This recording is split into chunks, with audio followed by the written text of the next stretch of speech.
ადამიანები დამოუკიდებლად ვერ იღებენ გადაწყვეტილებებს, არის ძალიან სერიოზული გავლენა ევროპაში, ევროპის ქვეყნებზე. ირაკლი კობახიძე ემანუელ მაკრონს ამ საჯარო განცხადებით დაუპირისპირდა. ივანიშვილის პრემიერი წყობიდან მას შემდეგ გამოვიდა, როცა დამოუკიდებლობის დღეს ემანუელ მაკრონის, ფრიდრიხ მერცის და დონალდ ტუსკის განცხადება წაიკითხა.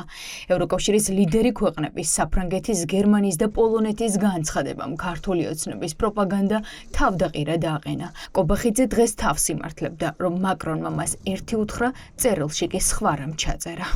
პირდაპირ ჩანს, რომ ევროპაში ძლავრობს, რა თქმა უნდა, deep state-ი, პირდაპირ ჩანს ეს ყველაფრიდან, ჯერ მარტო ყველაფერს რო თავი დავანებოთ, ეტიკეტის ამბავია, რომ 26 მაისს ასეთი ტიპის განცხადება არ გაავრცელა. პროტოკოლსაც კი არ იცავენ, ეტიკეტსაც კი არ იცავენ.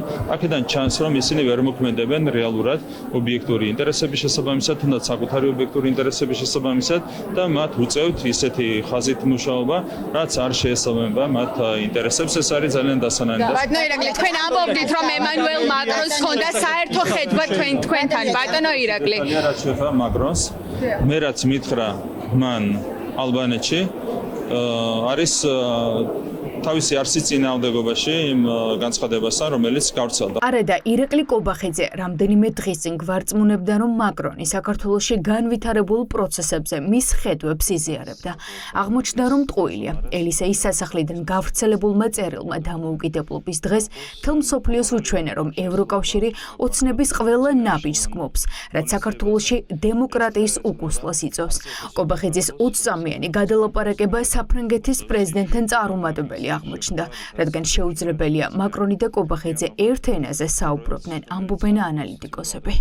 ერთი დღე არ ყოფილა, როდესაც პრეზიდენტ მაკრონის ან განცხადებებში, ან მოქმედებებში, ან მიმართვებში საქართველოსთან დამოკიდებულებაში რაიმე ოდნავი გადახვევა ყოფილიყოს. ის ცალსახად და ერთმნიშვნელოვნად დგას საქართველოში დემოკრატიული განვითარების მხარეს, საქართველოს ევროპულ ოჯახში გაწევრიანების მხარეს. ალბათ პრეზიდენტი მაკრონი არის ბოლო ადამიანი, ვინც კი შეიძლება წარმოვიდგინოთ, რომ კობახიძესთან რაიმე მიზეზით ტკბილად საუბრობდა. კობახიძე დღეს ბოლომდე შევიდა დაპირისპირებაში საქართველოს ყველა მთავარ პარტნიორთან. მისი მთავარი სამიზნე ამერიკის შეერთებული შტატები იყო.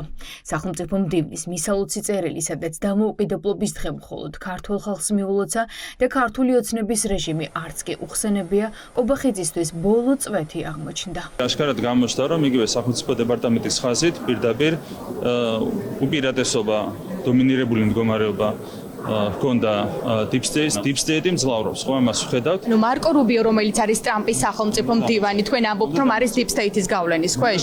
ანუ ტრამპის გუნდის შიგნით არის ეს? რეალურად ეს არის ბიუროკრატიაში შაბუდებული სისტემა. მინარევს ბრძოლა, მე დარწმუნებული ვარ, რომ ქალბატონ რომბინ დანიგანს ძალიან უნდოდა 26 მაისის ღონისძიებაში მონაწილეობა, მაგრამ მას არ მიეცა ამის საშუალება სწორედ deep state-ის გავლენის გამო. განცხადებაზეც, რომელიც გავრცელდა, აშკარად ჩანს პირდაპირ იგრძნობა deep state-ის ზეგავლენა. და კარგეთ იმედი ურთიერთობების დალაგების ტრამპთან? მე ვიტოვებ, რა თქმა უნდა, იმედს, რომ deep state-ზე გაიმარჯვებს ტრამპის ადმინისტრაცია. კობახიძემ ამ განცხადებით აღიარა, რომ ამერიკის ელჩის არ მისვლა ქართული ოცნების ორგანიზებულ ღონისძიებაზე, ეს იყო დიპლომატიური დემარში და არა შემთხვევითობა. თუ აქამდე ქართული ოცნება მთელს იმედებს ტრამპის ადმინისტრაციაზე ამყარებდა, ახლა თავად აღიარებს, რომ შტატებთან ურთიერთობის არაგანვითარება არსებულ მდგომარეობამდე აღდგენაც კი არ შეუძლია. ხელისუფლება არის ხალხის ნაწილი, ხელისუფლება არის ხალხის არჩეული, თუმცა რა თქმა უნდა ჩვენ ხედავთ ზოგიერთი აქტორის მხრიდან სწორედ ხალხის გამოყენებას იმ კონტექსტში და იმ მიზნით, რომ რაღაცნაირად ზღვარი გაავლონ საქართველოს ხელისუფლებასა და ხალხის მიერ არჩეულ ხელისუფლებასა და ქართულ ხალხს შორის. კობახიძის დღევანდელი განცხადებიდან ცხადი გახდა, რომ ქართულ ოცნებას მინიმალური შანსიც კი აღარ აქვს აღადგინოს ურთიერთობები ევროკავშირთან და ამერიკის შეერთებულ შტატებთან. ოპოზიცია ამბობს, რომ ყოველდღე ვიდრე ოცნება ხელისუფლებაშია, საქართველოს ეროვნულ ინტერესებს აზიანებს და ეს დიდხანს ვერ გაგრძელდება.